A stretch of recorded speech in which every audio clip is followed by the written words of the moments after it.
All right, Matt O'Leary back on the podcast. How's it going, guys? Thanks for having me. What's going on, everybody? Welcome to episode number 60 of the Everything NYJ podcast. Liam, Gino Italy Jet Pagano, and the one, the only, very special, Matt O'Leary. Thank you. Woo! I appreciate it, guys. Thank you for having me. Thanks for having me back. Appreciate you, So what's man, going on? dude. Ooh. Yeah, not a whole lot. I was telling you right before we got started, a little bummed they didn't pull off the comeback against the Minnesota Vikings, but still 7-5, 7 seed. Vibes are still good. Of course. Gino, how you doing? Man, it's been a long day. My sister's getting married this weekend, so it's been a little hectic this week, but trying to fit everything in. And also the Vikings and Jets game, that was a bummer, but I still think that this team is on the right path. So hey, we'll get into it. How are you, Liam? Oh, I'm hanging in there, man. I'm still kind of bummed about that Jets Vikings game. It's I I don't know how to handle it. Like if I wasn't like I've been saying, like if I wasn't a fan of the Jets or the Vikings, it would have been a great game just to watch. But being like a Jets fan, like my heart was beating out of my chest. I don't know, like if we're knocking on those playoff doors, if we get into a playoff game, I don't know how the hell I'm gonna handle it because like I'm 23, so it's like the last time I witnessed a Jets winning season in the playoffs, I was like 10 years old. So it's like I at that time I didn't really, not that I didn't care, but I didn't really know any better. I'm like, oh, the Jets are just gonna win everything, and then follow that by my teen years being complete dog shit with Jets misery, and here we are. We're almost back. So Matt, what are your overall thoughts on the Jets Vikings game? Now that hindsight is 2020. Yeah, able to sit on that one for a little bit. A little frustrating that they weren't able to pull that one off. The opportunity was right there.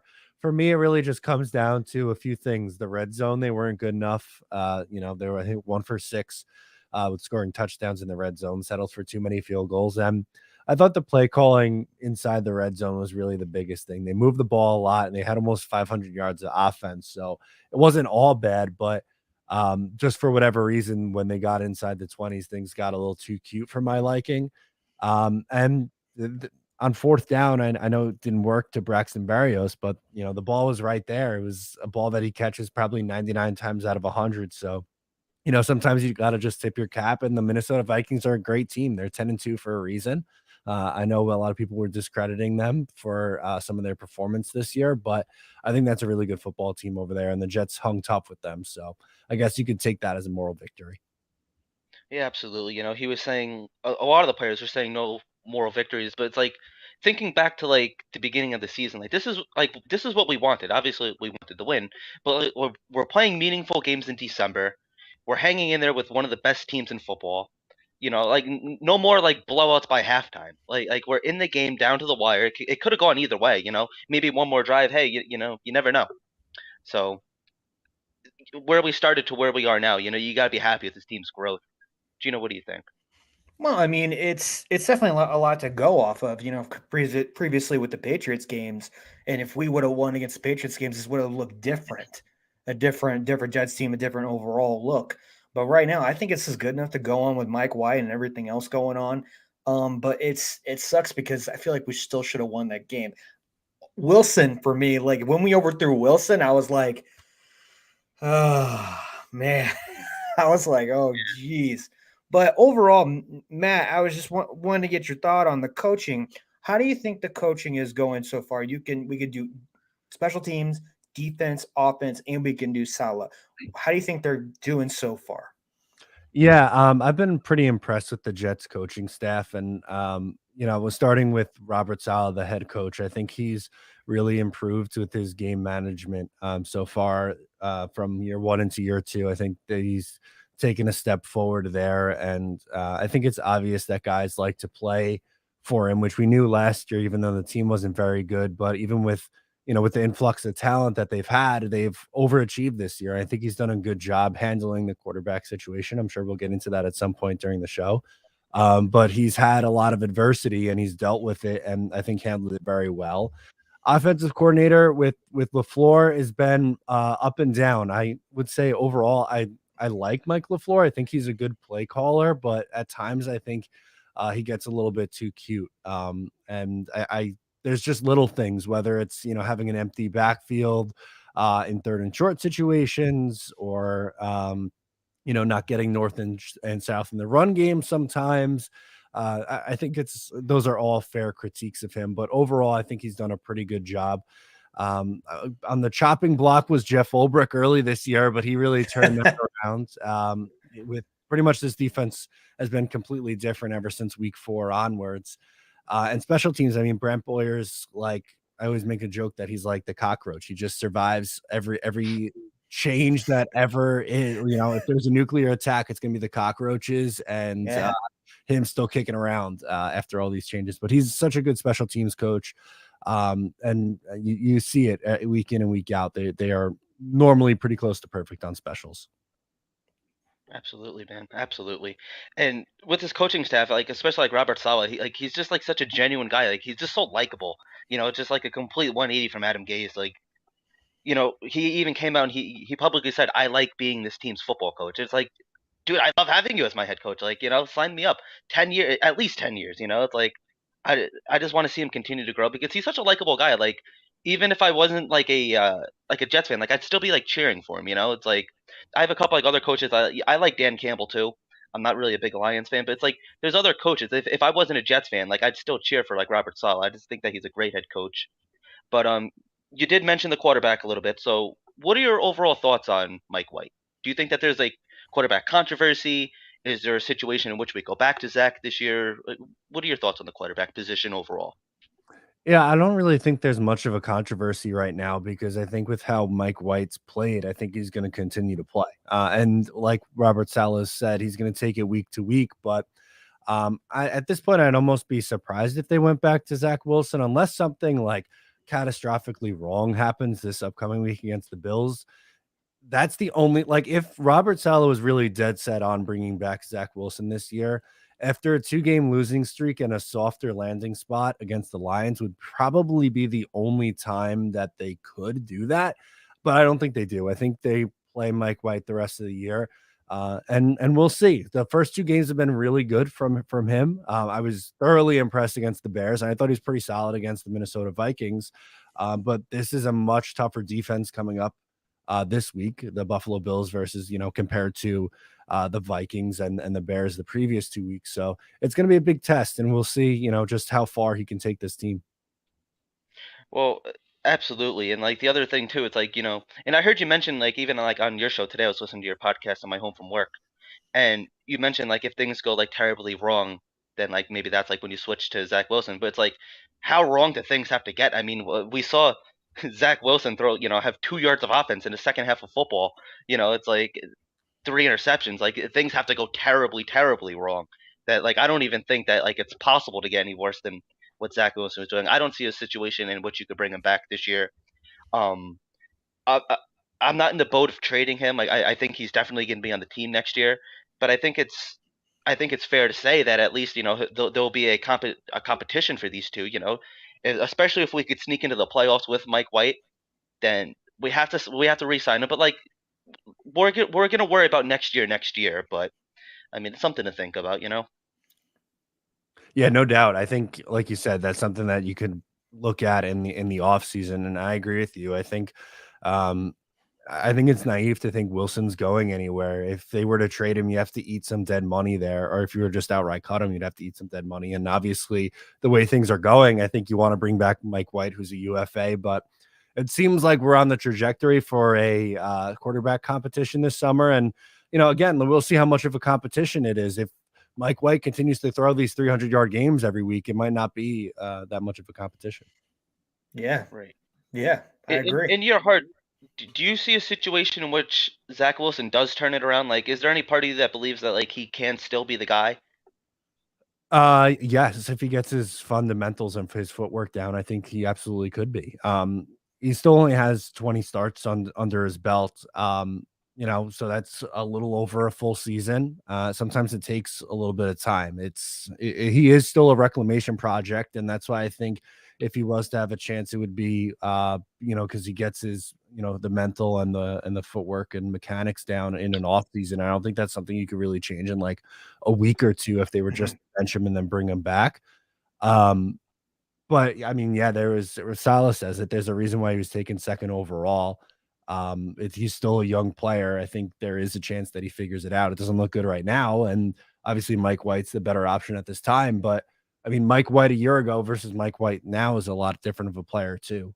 Sometimes it takes these guys a little bit. So Yeah, I agree. And also, it takes a young quarterback 3 years, I feel like, is you got to get really, like you said, with the fundamentals, and you got to develop it more. And we can go back to Mahomes, second year, the Manning brothers, third year, Breeze, third year.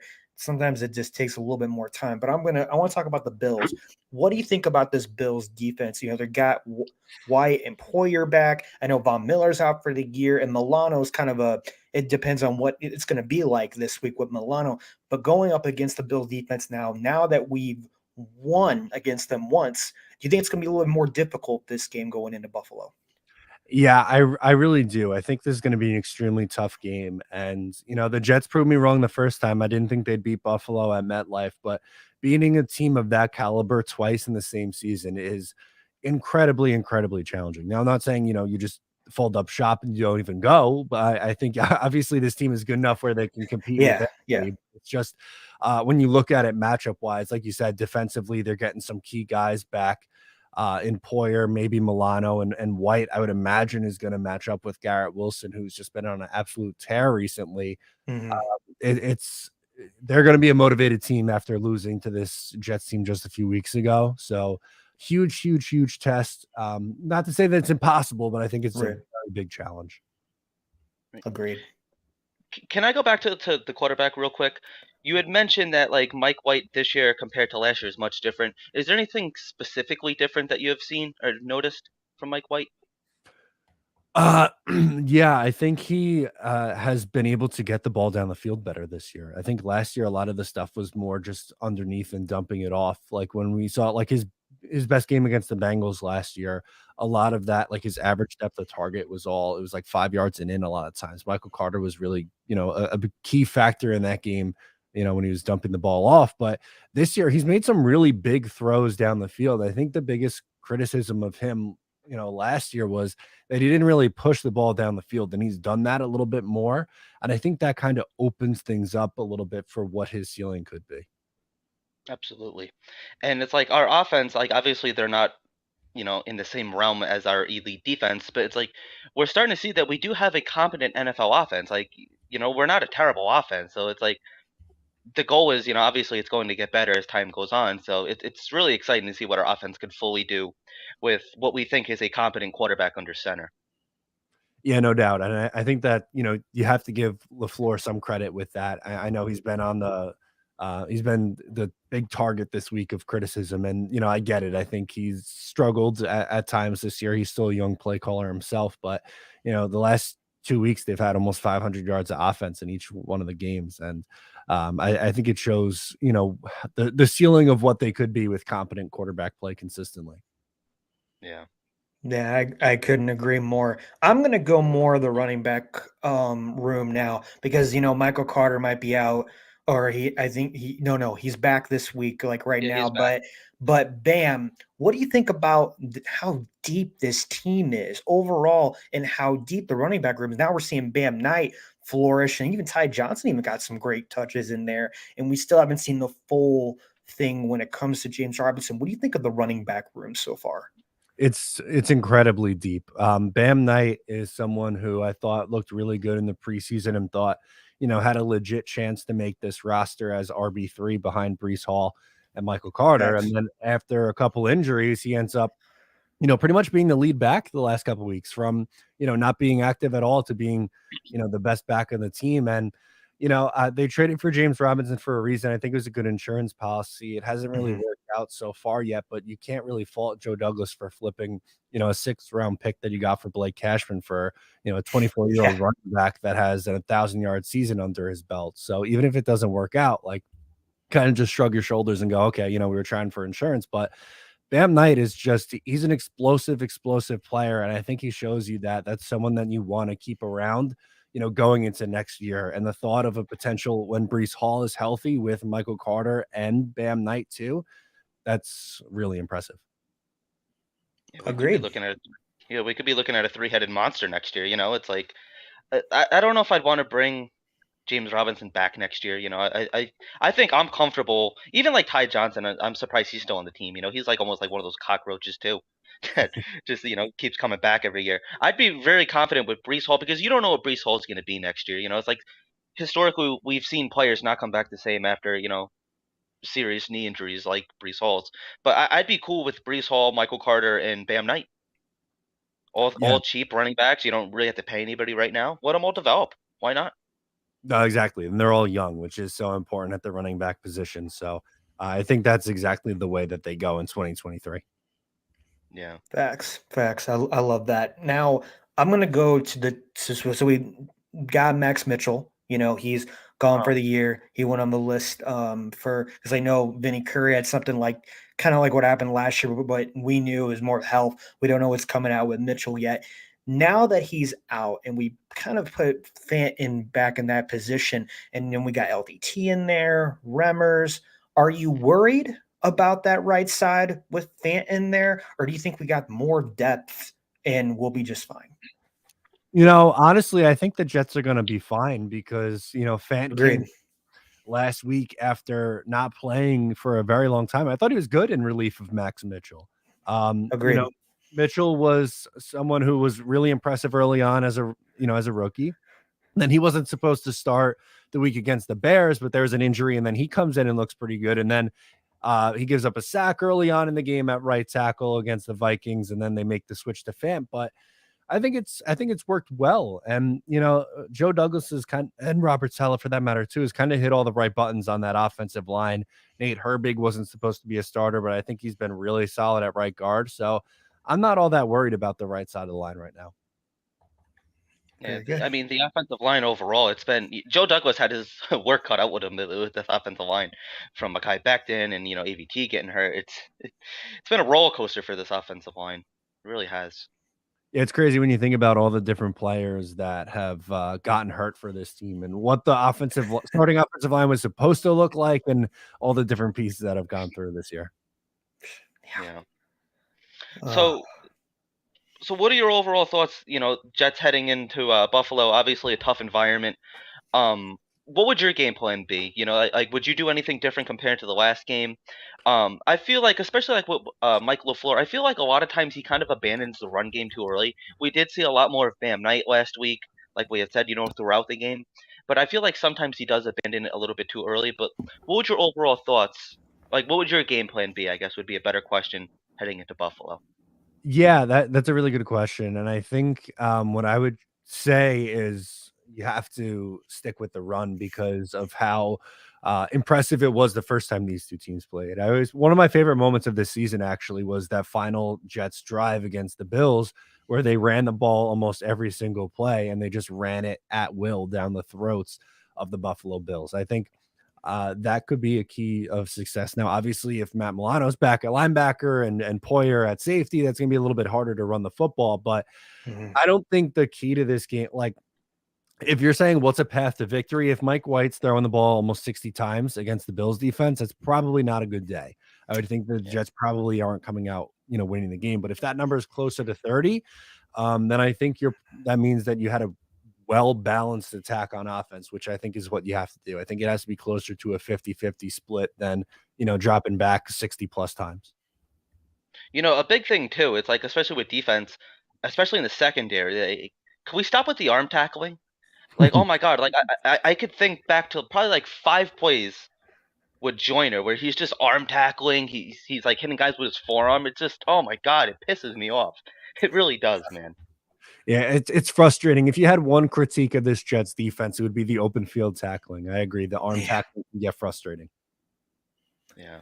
And not only that, it's third down on both sides of the ball. Third down, we have just not been good, especially with the crucial penalties with Fant. Even having Fant having that one penalty. I understand Barrios went backwards and stuff, but like in just catching the ball overall too. Like, need to catch those balls, especially in the end zone. Like, what did you think of like with the wide receivers or running backs or the penalties? Does that have to be fixed immediately? What do you think? Yeah, no, absolutely. It's going to be very tough to win in the NFL if you are hurting yourself, which I feel is that happened a lot against the Minnesota Vikings. For instance, the first interception that Mike White threw, it's a ball that, yeah, it was maybe a touch behind Corey Davis, but he's got to bring that one in, and it turns into an interception. Or like you said, the Fant penalty in the red zone Right. really hurts. Braxton Berrios drop. There was just a few times where they really, they beat themselves. And when you're playing against a team of that quality, you can't do that. And if you get, similar results or, mental mistakes against the Buffalo Bills, it's going to be really hard to come back from. Yeah, a lot of times, like Robert Saleh says a lot, most games are lost, not won. This is the game that the Jets lost. Minnesota didn't really win that game, but I mean, it does give me faith that like we hung in there with a very, very good football team. We've beaten very good football teams. It's like I really like the direction of this team overall, but it's just like we gotta convert, at least 6 points a few times, when we get down to like the red zone. We cannot stall the way that we've been stalling, and that does seem to be like the biggest critique of Mike White so far. Yeah, it's just really the 1 for 6 in the red zone jumps out. Like that's not good. They settled for, Yeah. 5 field goals before they got in the end zone. You can't win, and you guys know, you can't win in the NFL by settling Mm, for 3. yeah. Thank God, they have Greg Zerloin setting the record for the Jets as a 60-yard field goal. He's been Yeah. really, really impressive, but you gotta get in the end zone. And even sorry, Gino. Even like when we did get into the end zone, it's like it was a struggle. Like it took everything in Mike White, and then they had to like go back and like review it because they weren't even sure if he got in. It was a Yeah. mess. They had you sweat that one. I on first look, I thought, "Oh god, I don't think he got in," but thankfully they Yeah. reviewed it. But yeah, on that was a 4th down play too, no? If I'm not mistaken? Yeah, I believe so. Yeah. Yeah. It was Yep. like third or I fourth I, down. Yeah. Yeah. I wish they would have went for it more on fourth down in the end zone. I mean, like they had like really nothing to lose. But like on that running play with Mike White, it's like me and my dad were like screaming like he's head. Like we're all freaking out and everything. Oh God, I'm sorry, Gino. I cut you off.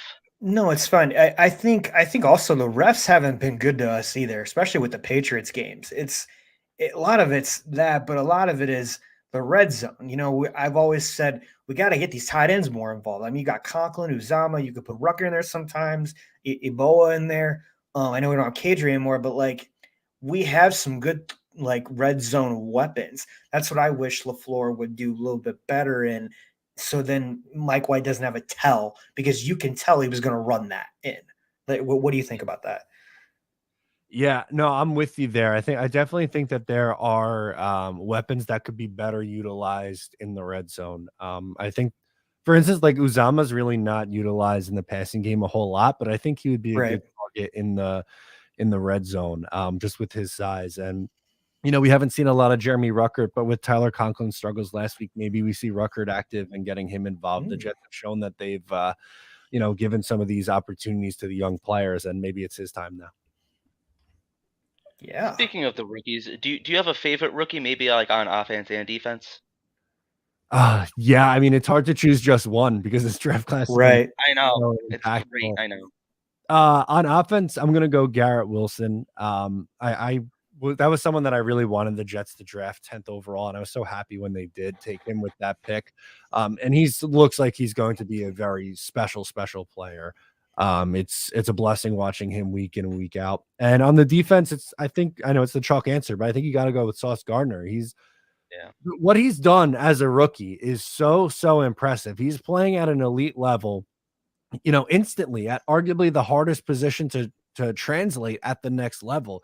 Usually it takes these guys a little bit. And, as a 4th overall pick and, a prospect that I thought was very, very good coming into the draft, I thought eventually he would be a really good player, but I didn't think he would be this good right away. I don't think anyone could have Yeah. predicted that. And to No. me, he's an absolute lock for defensive rookie of the year. Oh, absolutely, absolutely. And it's like the hat really goes off to like how tough these young players really are. I mean, like we saw Michael Clemens carted off the field twice. and he came Yeah. back. Like that's the definition of built different. And then like we see Quinn Williams pop his shoulder out, he goes in the tent, pops it back in, he's right back out there. It's like these players, they want to play for Robert Sala, they want to be out there, and it's just completely different from I think back to like 2019, 2020, where guys were just out there playing for a paycheck. Guys were out there just being selfish, like nobody really cared. This is a team that has completely bought in. They're ready to run through a brick wall for Robert Sala. They're tough as hell, and they I don't know what else to say. Like they just want to be out there. It's so exciting to watch just like the new attitude and like the new vibes going around the Jets. Yeah, no, without a doubt, it really feels different, and something that I think was really hard for Jet fans to keep hearing over and over again when the team was struggling is they're building the right culture, but you're really starting to see it now with they're a young, fun, likable team. You were talking earlier about Robert Saleh being a likable guy, and that trickles down to the rest of the team. You're right; it's a fun group to root for.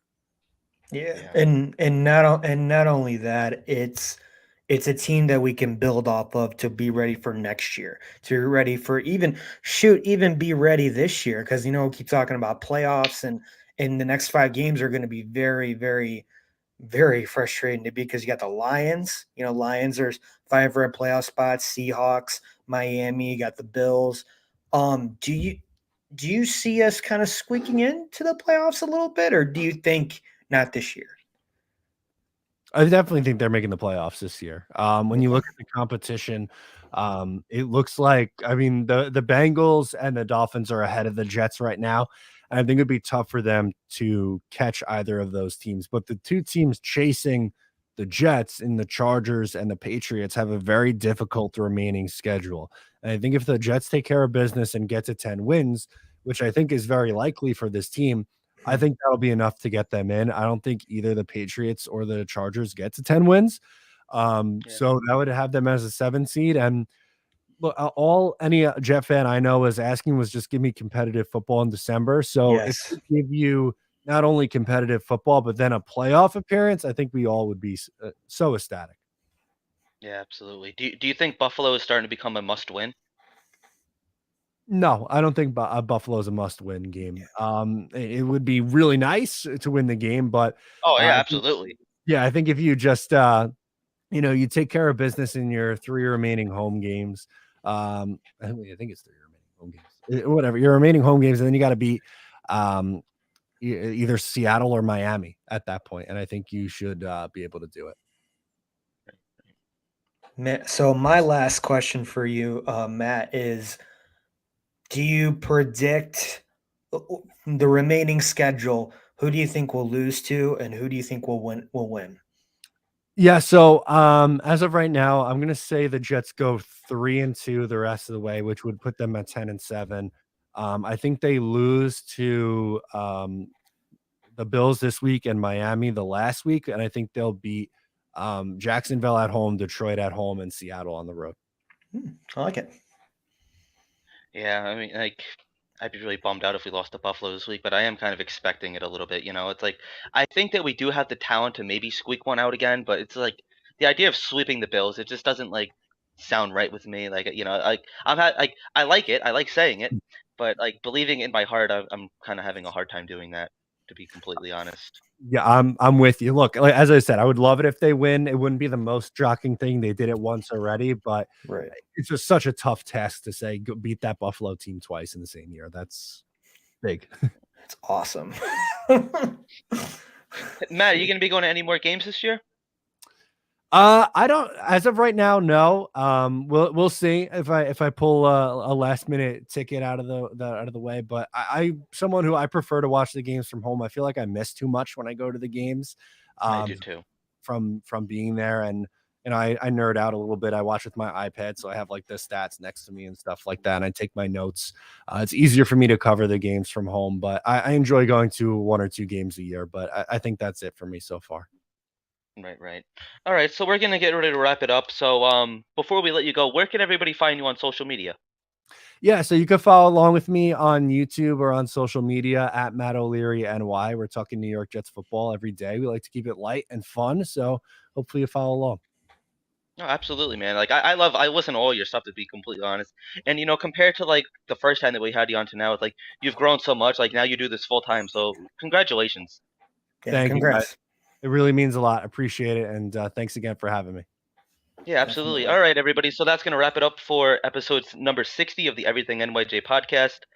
Before we let you go, we just wanted to mention that you could follow us on all social media platforms at Everything NYJ, Facebook, Instagram, Twitter, and of course, YouTube. If you haven't done so already, please like and subscribe. It really helps us out. You could follow Gino on all social media platforms at Italy Jet, Instagram, Facebook, Twitter, and Snapchat. Once again, thank you guys for watching. That's going to wrap it up. Have a good one. We'll talk Jets soon.